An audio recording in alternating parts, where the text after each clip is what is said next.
আমি বৰ্ণালী বাইদেউৰ ঘৰত আহিলোঁ। বৰ্তমান একদম পূৰা খানাত পূৰা ব্যস্ত হৈ আছোঁ আৰু বৰ্ণালী বাইদেউ বৰ ধুনীয়াকৈ দি আছে আৰু দাদা আছে এইপিনে পূৰা খানাত পূৰা খাই আছে আমাৰ লগতে। যিনক আজি দেখিছে সকলোৱে চিনি পায়, একদম পূৰা মজা। আৰু মই এটা দেখাব বিচাৰোঁ আপোনালোকক খানা আচলতে আইটেমটো মই দেখাব বিচাৰোঁ। এয়া দেখিছে একদম পূৰা গাহৰি মাংস কি ধুনীয়া টেষ্টি বনাইছে ইয়াত আৰু লগতে একদম ইয়াত শুকান খৰিচা দিয়া আছে ন, আৰু লগতে ইয়াত দালি আৰু এয়া আপোনাৰ পটল মানে ভেন্দি শুকান ভাজি সকলোৱে চিনি পাইছে। এইপিনে একদম পূৰা লোকেল মাংস আছে ইয়াতে আমি সকলোৱে খাই আছোঁ। এইটো নিমখ সকলোৱে চিনিয়ে পায়। আৰু লগতে বেছি ইম্পৰ্টেণ্ট হৈছে আমাৰ এইটো পোৰা বিলাহী চাটনা আৰু মজা হৈ পিনে একদম লেগ পিচ লৈ পূৰা দি আছে বাপ আৰু ধুনীয়া টেষ্টি ভাল লাগিল খানাটো খাই আৰু লগ পালোঁ ভাল লাগিল সকলোকে। আৰু তাতকৈ বেছি ইম্পৰ্টেণ্ট হৈছে মানে কি আমি যে ইয়াত আহিলোঁ আৰু মই ভবাও নাছিলোঁ যে ইমান ৰাতি এইবিলাক বৰ্ণালী বাইদেউৰ ঘৰত আহিম বা ভাবি থাকোঁ আহিম বুলি। আৰু বৰ্তমান আজি আহি পালোহি ভাল লাগে। আৰু এনেকৈ আচলতে ফেচবুকৰ মৰম চেনেলবোৰ সদায় পাই যাম বুলি আশা কৰিলোঁ। বৰ্তমান এতিয়া বাজিলে 11:30। যিহেতু আমি এতিয়া যাব লাগিলোঁ, ভাত পানী খালোঁ, একদম পূৰা পেট একদম পূৰা ফুলি আছে বুজিছে নাই।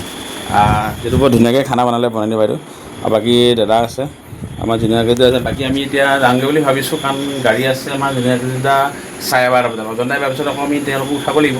আচলতে কেনেকুৱা লাগিলে জুনিয়ৰ কেইটা লগ পাই? ভাল লাগিলে যে আহিলা, জুনিয়ৰ কেইটা আহিলে, তুমি আহিলা, বহুত ভাল লাগিলে লগ পালোঁ। হয় আহিবা নিশ্চয়।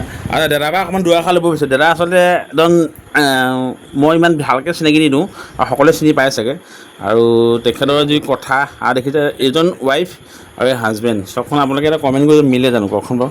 একদম বহুত হেণ্ডচম আচলতে মানে ভাল লাগিলে। আৰু যিহেতু আপোনাৰ অকণমান যদি অলপ মনৰ কথা দুআষাৰ যদি শুনিবলৈ পাওঁ।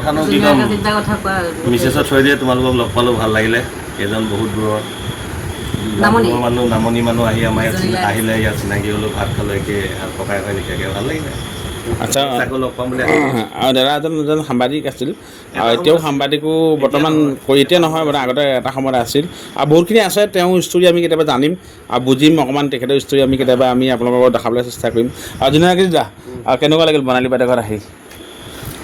বৰ্ণালী বাইদেউৰ ঘৰত আহি বহুত ভাল লাগিল, বহুত ভাল লাগিল।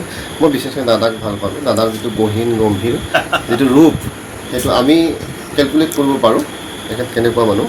তেখেতৰ নিচিনা মানুহ চাগে আৰু বেলেগ জেগাত মই দেখা নাপাম। কাৰণ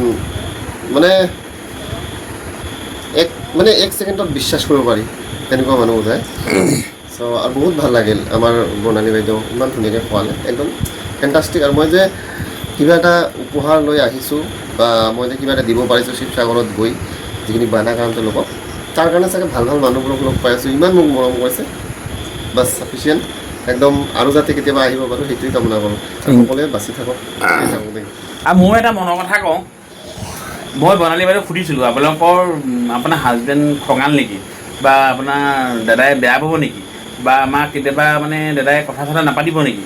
কিন্তু মানে বেলেগ এটা পৰিৱেশ আচলতে যোনে আচলতে আপোনাক এটা সুধিছোঁ আমি আৰু মই সুধিছোঁ বাইদেউ সুধিছোঁ যে দাদা, কিন্তু একচুৱেলি আমি ভাবিছোঁ মানুহক যেতিয়া ওচৰ লগ পায়, যেতিয়া মানুহৰ ওচৰ লগ পোৱা যায় তেতিয়াহে গম পায় মানুহৰ যিটো পৰিচয়।